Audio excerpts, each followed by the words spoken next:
कृषी क्षेत्रातील बातम्यांचा आढावा घेऊया।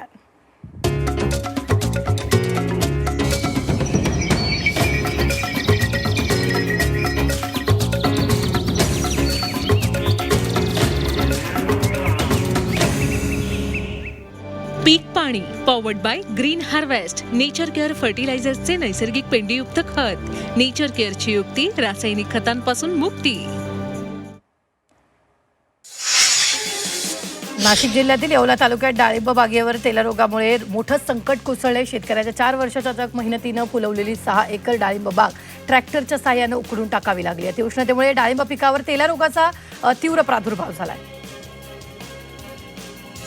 भंडारा जिल्ह्यातील मुख्य पीक असलेलं धान पीक लावणीची वेळ जवळ आलेली आहे। मात्र अल निनोचा प्रादुर्भाव असल्यानं मान्सून लांबणीवर गेलेला आहे। पर्जन्यमानामध्येही अनियमितता राहिली असल्याचा अंदाज हवामान विभागानं व्यक्त केलेला आहे।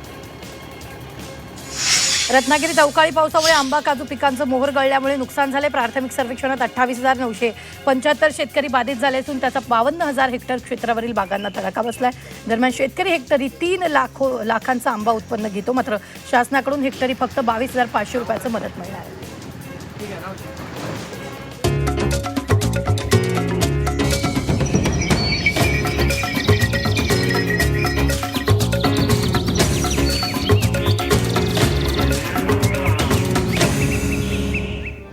पीक पाणी powered by green harvest nature care फर्टिलायझर्सचे नैसर्गिक पेंडीयुक्त खत। नेचर केअरची युक्ती रासायनिक खतांपासून मुक्ती।